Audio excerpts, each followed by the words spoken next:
Hey everyone, how's everyone doing? We'll be starting in a few minutes.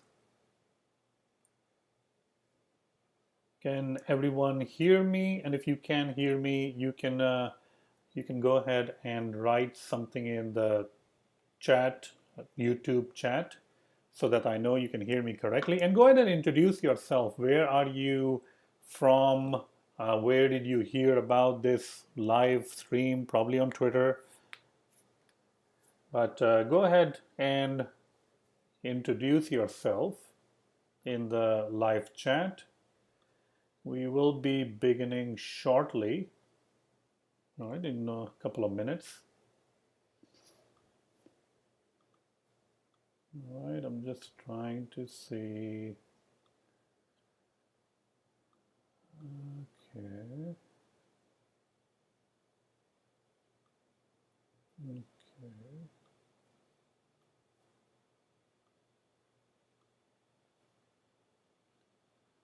Franklin from Uganda. Okay, that's good. Awesome. All right, all right. Well, thank you so much for coming. Sound is good.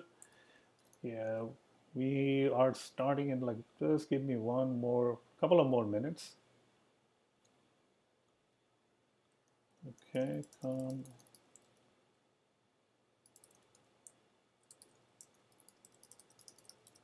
about testing.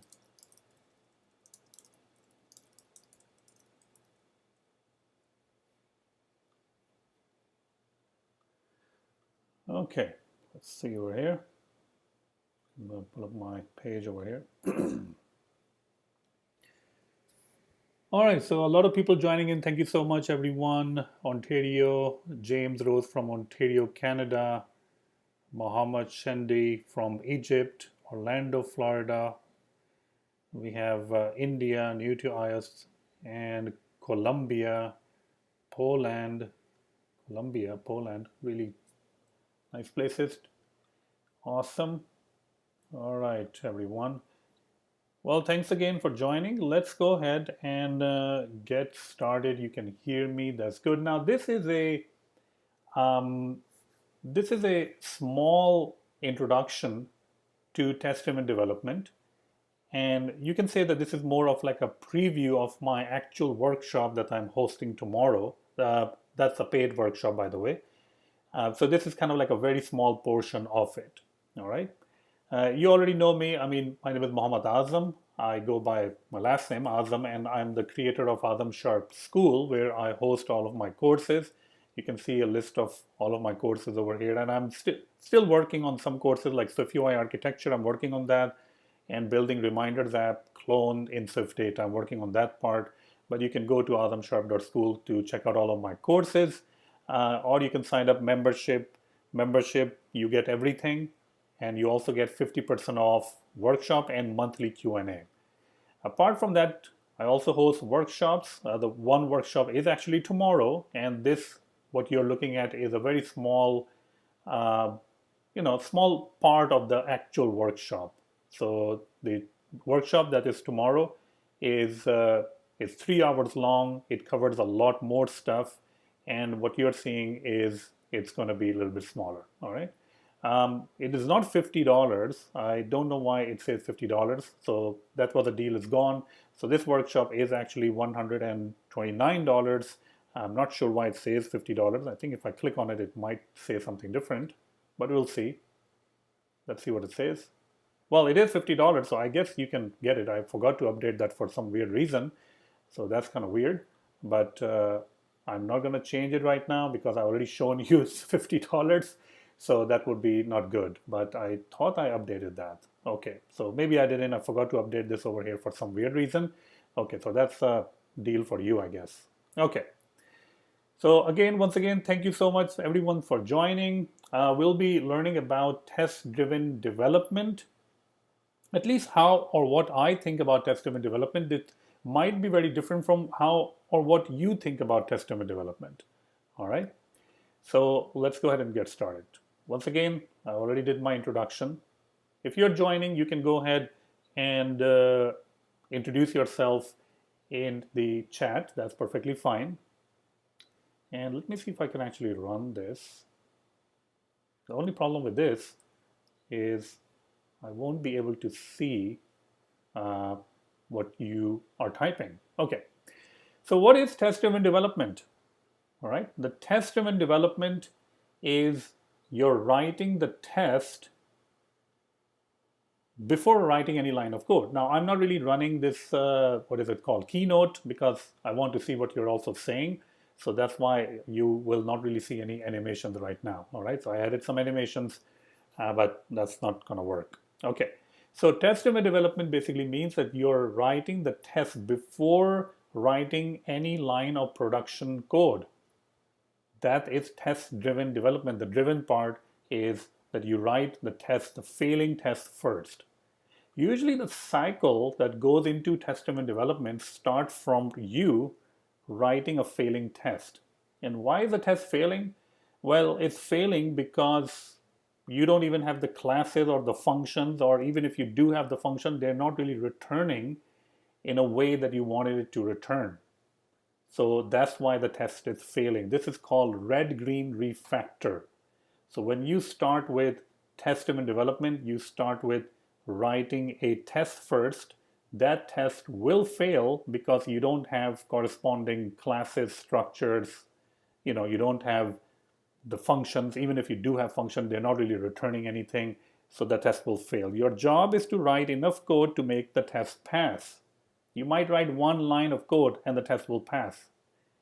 And then you will look at your code and you will see that, can I refactor? Usually after one test, you may not be able to refactor anything, but maybe you do.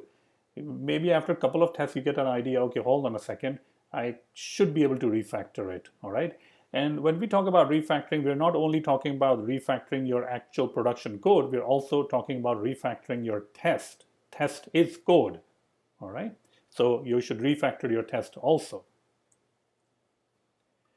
This is a testing pyramid, and you can see the testing pyramid consists of a lot of different things, a lot of different kind of tests over here. End-to-end test, integration test, and unit test. Unit test basically means that these are small tests that are going to be testing a very small portion of the app, maybe some sort of a small logic, a function, some sort of a small behavior, all right? And integration test is the test that you write with when you're integrating with some other service, usually unmanaged services or unmanaged dependencies. And end-to-end tests are the tests that you're going to write, which will test the integration of everything, the actual app from the point of view from the user. So end-to-end tests are the best ones, again, regression. And the reason is because they test the whole app as it will be used by the user or the customer. But we're mainly talking about unit tests in this particular YouTube video or the live stream. What will be the benefits of tests? And don't worry, we are going to get to the actually typing in the test or typing the test itself. Well, a couple of benefits of the test are, at least for me, are it helps to understand a complicated domain. And I think the word that's really important for me, at least, is complicated. All right, complicated. If I'm working on a domain that I have worked on for several times, if I'm comfortable with the domain, then I may not even write tests. Now, that might be a really bad thing to say, that I might not even write tests, but it's all about, for me at least, it's all about confident. Am I confident that I understand this domain? Well, if I'm building a to-do list app, or if I'm building a budget app, which I've done 100 times, I might not even write a test, or I might just write a very much of a higher level end-to-end test so that I can see all the systems working. So the main benefit of TDD, at least from my experience, you're going to get if you're working in a really complicated domain, like if you're working in a domain that you don't understand, like maybe you're working in the medical industry, insurance industry, finance industry, oil and gas, those things are complicated. If you're working in a very simple kind of a project, then you may not get the real benefits or return on your investment on the test. It gives you the confidence for future changes. Test obviously will give you a little bit more confidence that if you change something, If it's going to break, then test will catch it. And it helps to solve algorithm related questions. I think for me personally, TDD usually gives me the return on my investment when I'm trying to solve algorithm related questions or questions that are very hard and complicated domain. Some other notes about testing: make sure to test the domain. Domain consists of the business rules. So the domain of the app is the heart of the application where all the rules are written. Make sure you test the domain. Unit tests are allowed to access database and file systems. They are actually. That's one of the myths in our industry is, oh, you're writing a unit test, it should never leave the memory, you should never be able to access database. That is 100% wrong. 100% wrong. Your unit test can access a database. Your unit test can access a file system. The main reason that usually people say that you shouldn't do those things is because of the shared fixture. Meaning, if your first test or whatever test is writing something to the database, is it going to mess up the second or the third or the fifth test? Because now those tests will access the same database, and then they're going to pass or fail.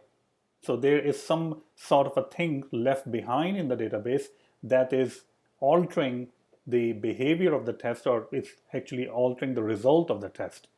And that is why people say that don't write test or to access the database. You can definitely write test to access database. That's perfectly fine. Just make sure that when your test is over, you clear those things out.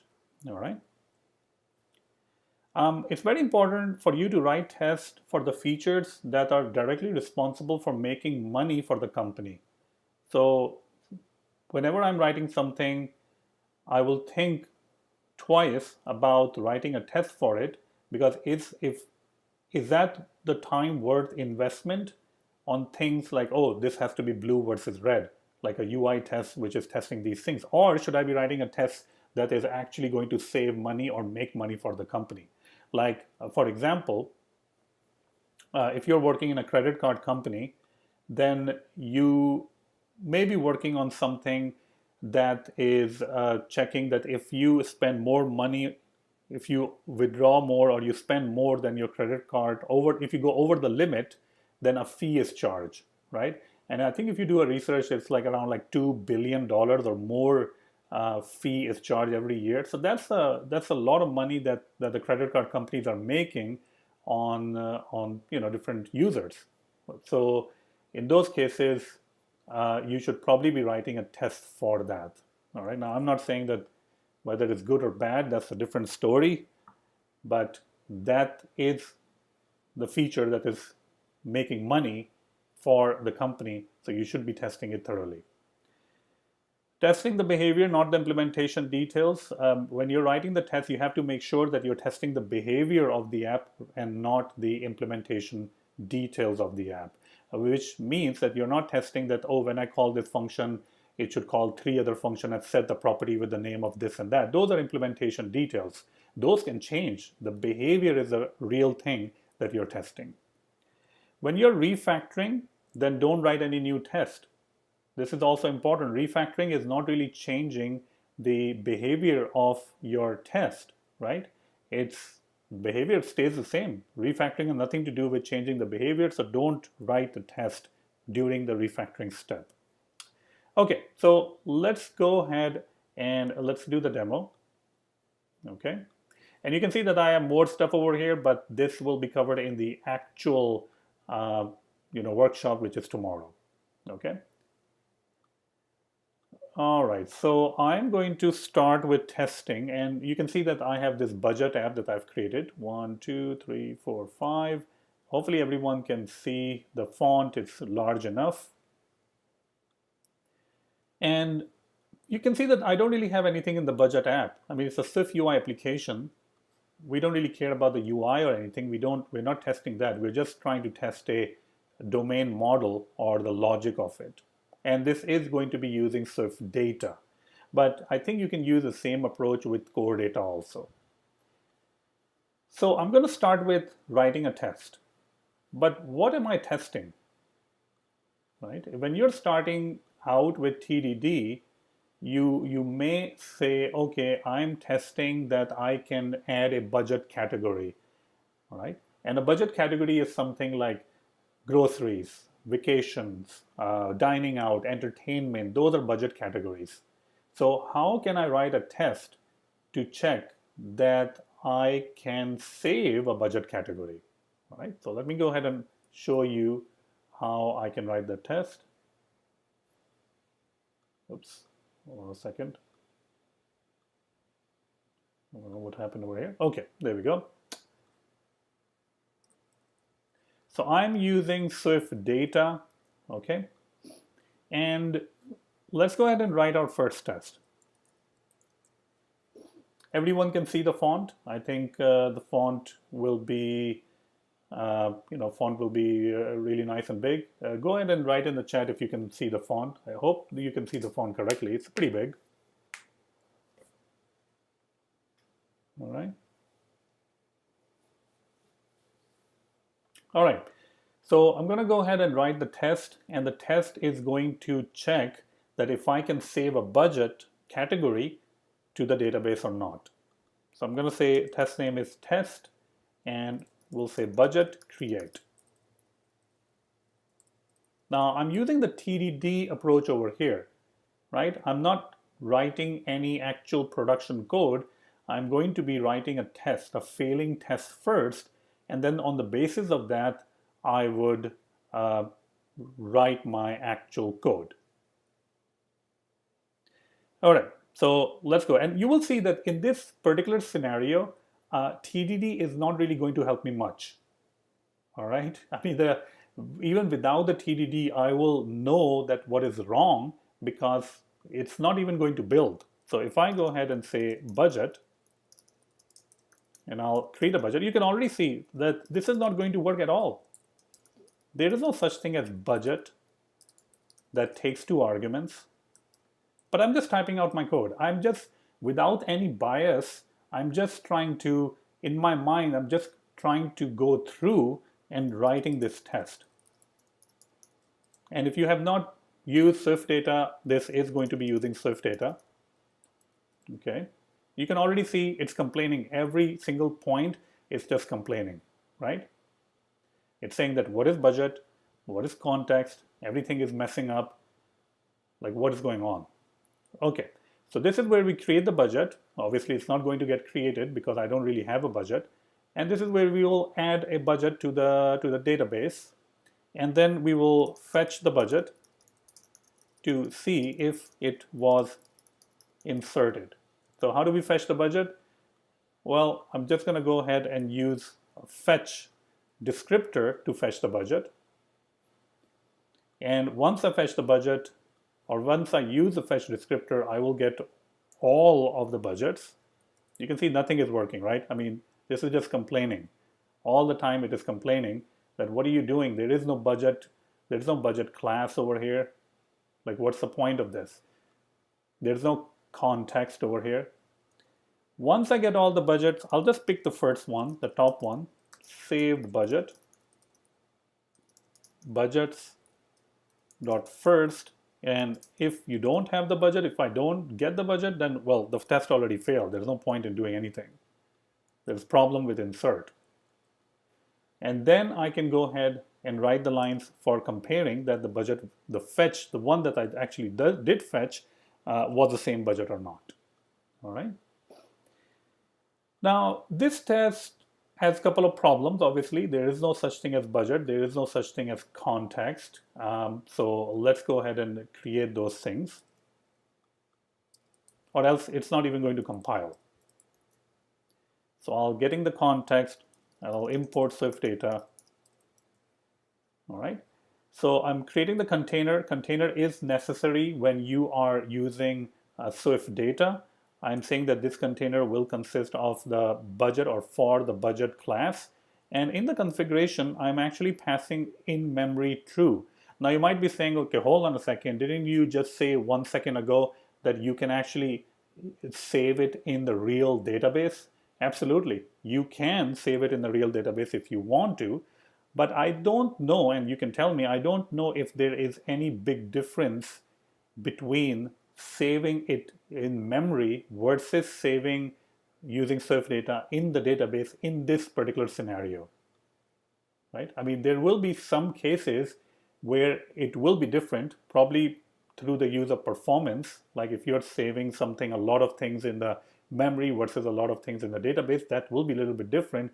But in this particular case, um, I don't think I'm gonna get anything different. It's not going to be like, oh, it's gonna fail when I run it through the use of an actual database. They're quite similar in nature, but that's not always true depending on what kind of ORM, or it's not an ORM, but what kind of tool or framework you're using. They can be quite different, all right?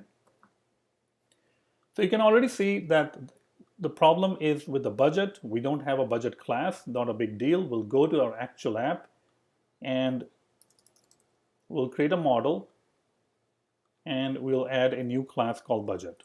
By the way, if anyone has any questions, you can go ahead and type it in your chat. Okay, so let me go ahead and create the budget class. We will have a couple of different things for the budget class. The first thing I'll do is I'll import SwiftData. There we go. Okay. By any chance, will data already saved in simulator be available if you say false? Okay, so if you say false over here, false, then it is your responsibility to delete the data when the test is done. And if you say false, and if you don't delete it, then yes, it will be in the simulator, and that will affect the future test, and they may fail or pass because you didn't clear the data. So in the teardown, if you are actually writing something, then in the teardown, you should delete all the data from the database. So that is how it will work if you were passing in false and if you were writing to the real database. Right? And that's perfectly fine. I mean, if you want to write to the actual database, you can. There's nothing wrong with that. Just make sure to clear it out after every test. Okay, so we created the budget class over here. This is our model, very simple model. And I'll go back, and how do we use this model? Well, you can use testable import, and you can say budget app. And everything that we did over there in our actual app, now we can access it over here.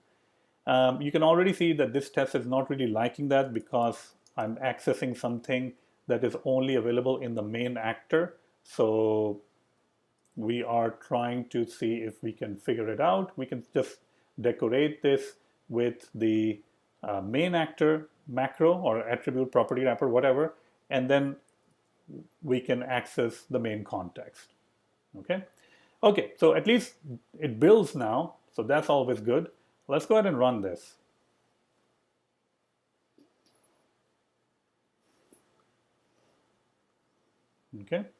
Okay, so test is passing. Great. Test is passing. Any questions at this point?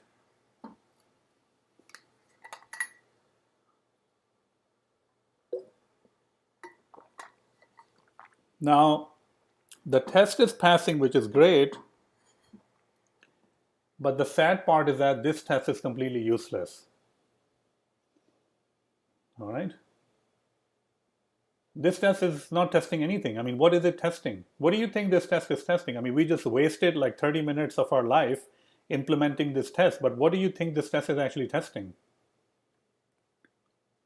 I'm going to write another test over here. And I see these kind of tests everywhere, all right? So that's why I'm going to write this test to show you. Customers, this has nothing to do with our app, but I'm just writing and showing you that maybe both these tests are very similar. XCT assert true customers dot, what is it called, count. Is that test any good? I mean, what is going on over here? Customer, oh, not customer name. There we go. Well, probably I should call it customer. Here we go. All right.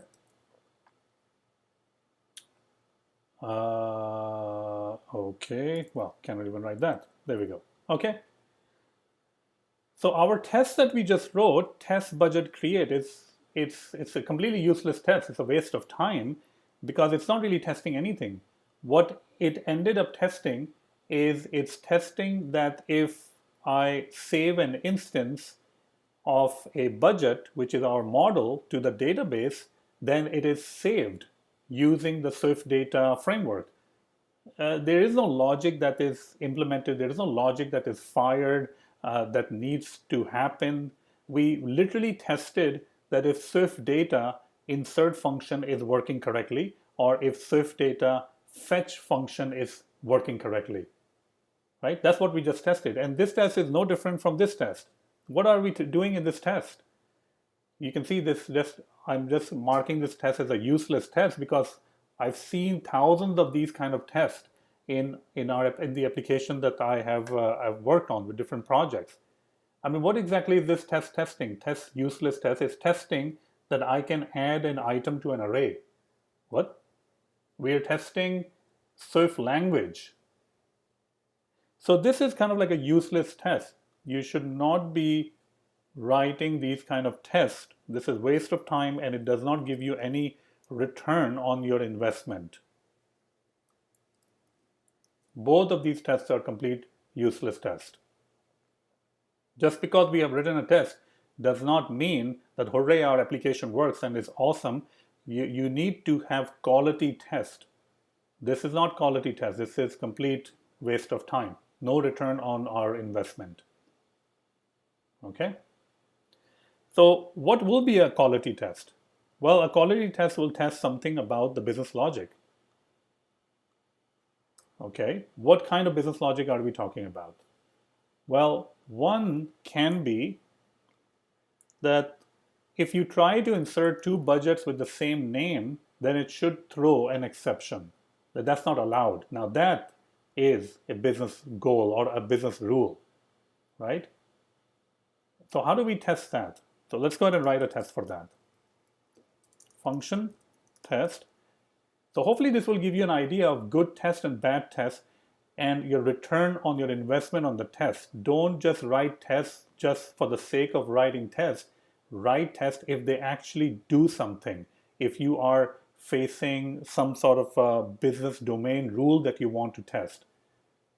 All right. So I'm going to name this test really long, but you can come up with a better name. Test throw duplicate name exception when saving budget with same name twice. And I'm going to decorate this with main actor because I will be accessing container and all that stuff. So let me get the container. There we go.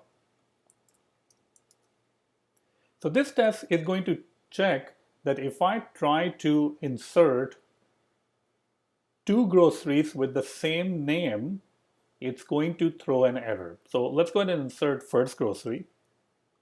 Just create a first one, the first budget. And now we're going to insert another one, or just create another one, like another budget. And now we have to create that assertion, XXT assert, assert throws error. So we can always perform an assertion to check if the error is thrown or not. Unfortunately, in this case, if I try to use context.insert, I already know that this is not really going to throw any exception because context for SwiftData.insert does not throw an error. So we are already sure that this test is not really going to pass. But anyways, we'll get the thrown error. So whatever the error that you're throwing, we get it. we check that if the thrown error is not null, because we are actually expecting an error. And then we finally check if the error that was thrown was a duplicate name error. Okay. So here you can see that we are trying to throw an exception, or we are expecting to throw an exception when you use the same grocery name twice and you try to insert it.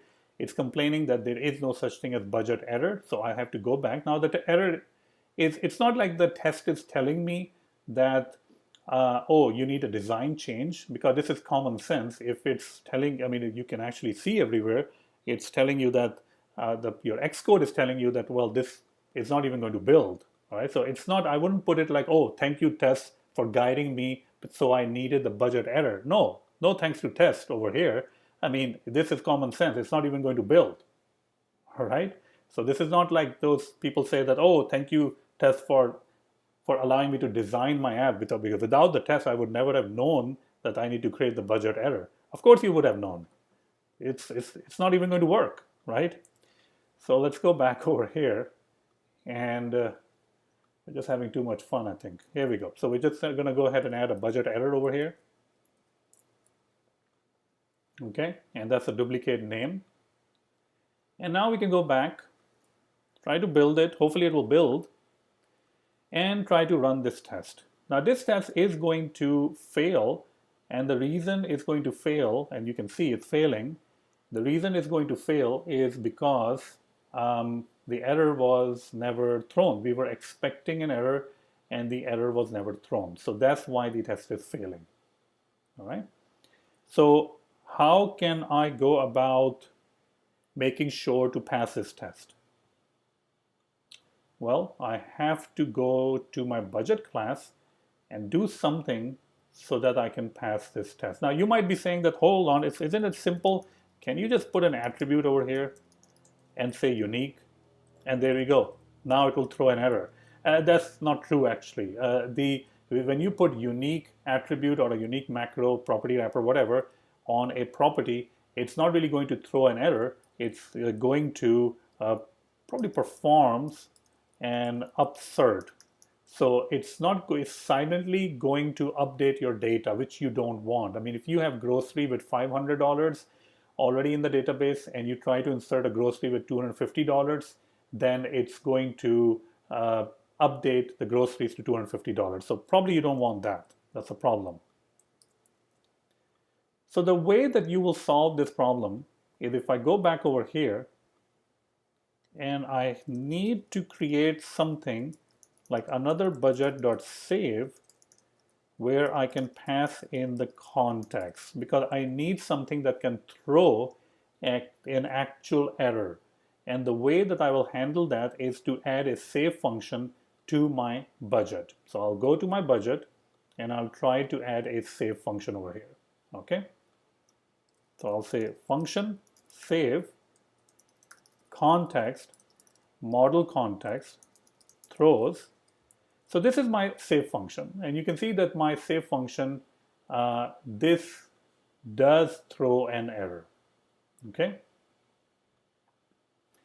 So what should we do inside the save function? Well, the save function, the whole idea of the save function is that this is going to decide, this is going to run some business logic to check if the thing is unique or not. So check if the budget name is unique or not.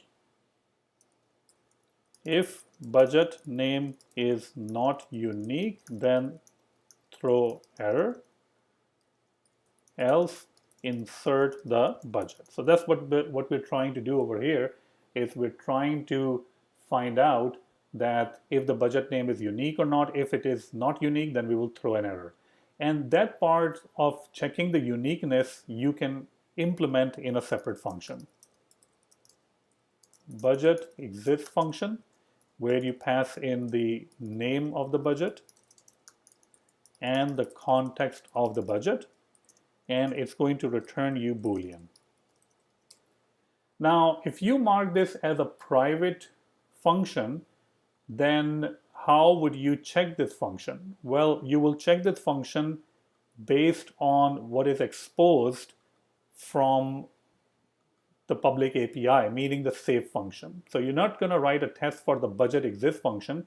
You're just going to write the test for the save function. And now I can pass in the name over here and the context itself. And if there's a problem, I can go ahead and throw an error. If not, then I can go ahead and insert it. Nice and simple. There we go. All right. Now, you can make this public just for a time being, just for a small portion of your time, and write the test so that the test can help you implement the budget exist function. But once you are done implementing your budget exist function, you can delete that test because that test has no value because it is eventually going to be a private function. All right, so that's the important part. All right, let's go ahead and build it. Let's go back. Let's save it. And let's try to run it again and see that hopefully this time it's going to throw an exception and the test will pass. But again, it's not throwing an exception. Okay, so what's going on over here? Throw exception, fail, duplicate name. So what is going on? Why did it not throw an exception? All right, so let's see over here. Maybe I'm doing something wrong. I actually thought that this will work.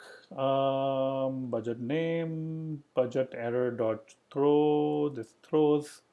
This is also fine. Let's go ahead and build it. Not sure what's going on over here. Budget error, duplicate name. I don't know what it's talking about. I'll have to double check it, I guess, later, but this should have passed. Why is it failing all the time? Any ideas over here on the chat? Did I miss something? Trying to add over here. Should be passing. I mean, it is throwing an error. It should throw an error. Duplicate name, budget error. Creating another budget. In memory is also good. Inserting groceries. Try another budget.save. Shouldn't it be budget.save or another budget.save?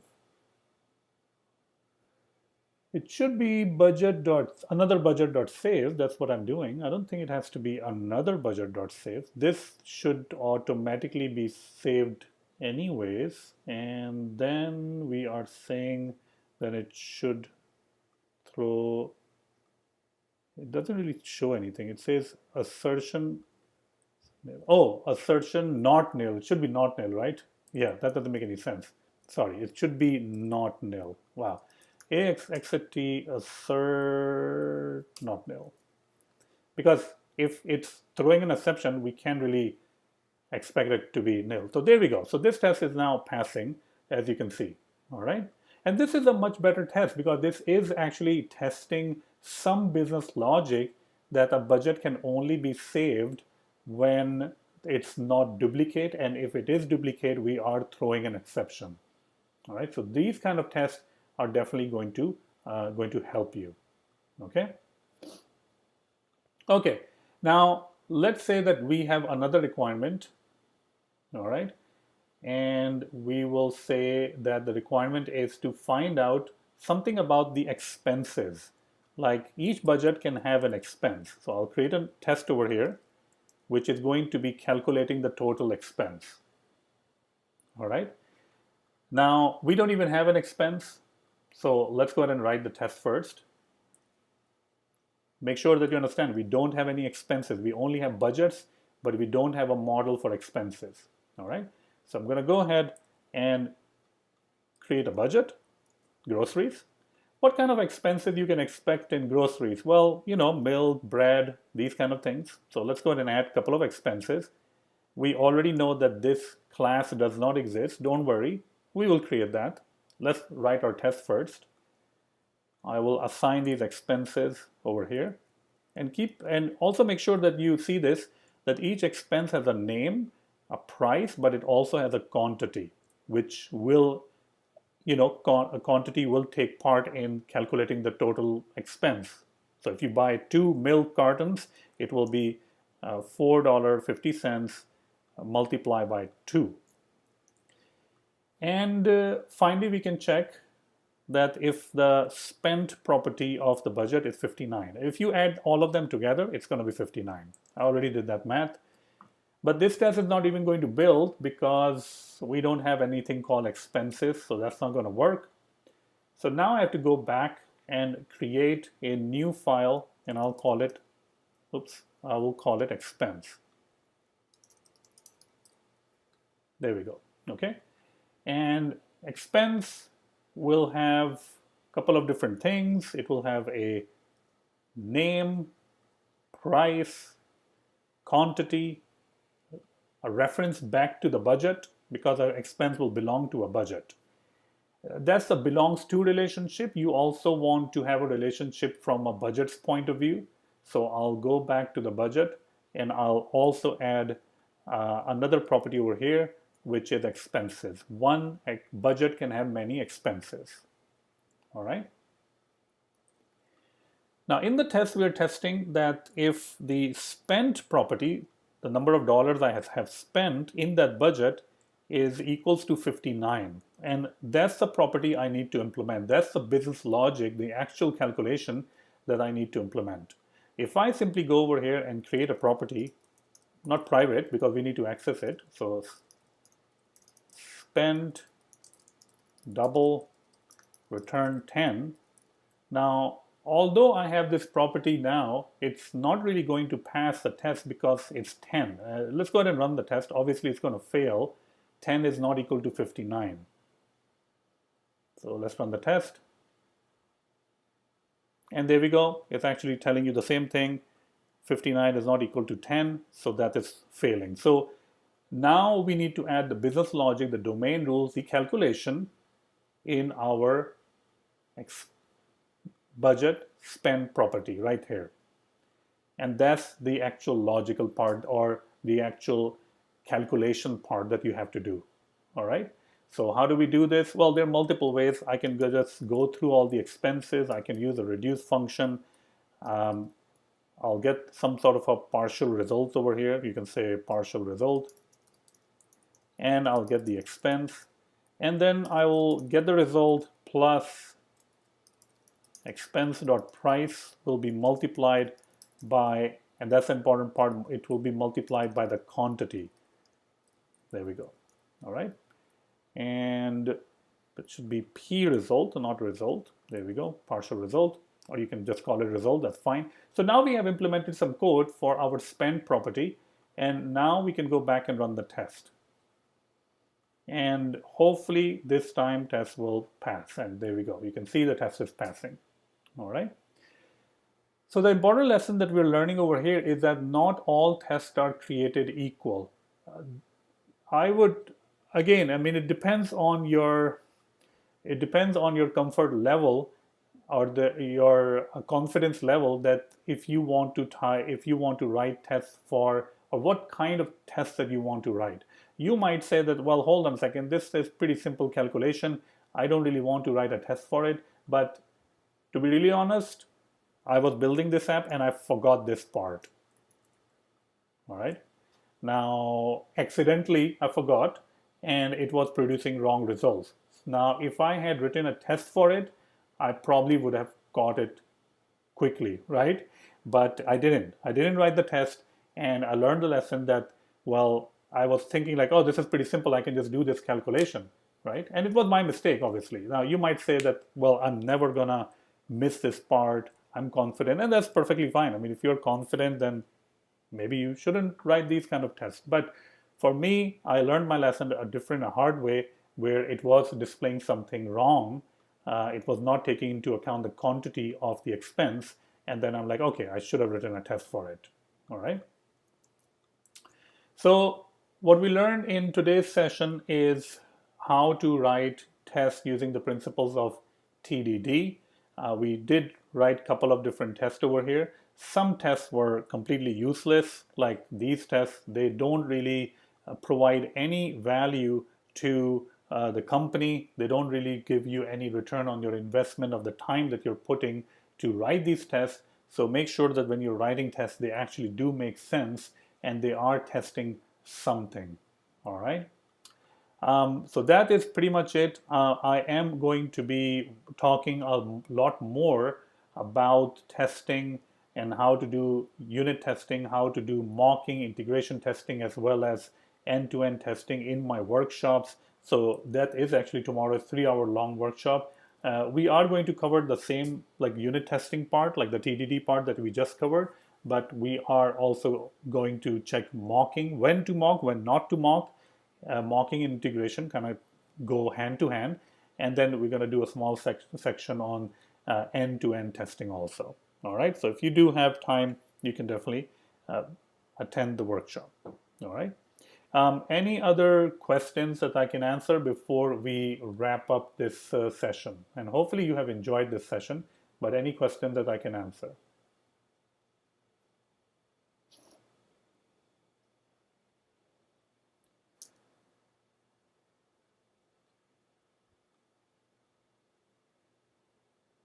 Okay, everyone. So, well, thanks a lot for attending. Hopefully you have enjoyed it, and I will see you in the future, in the future workshop. So thank you so much. All right.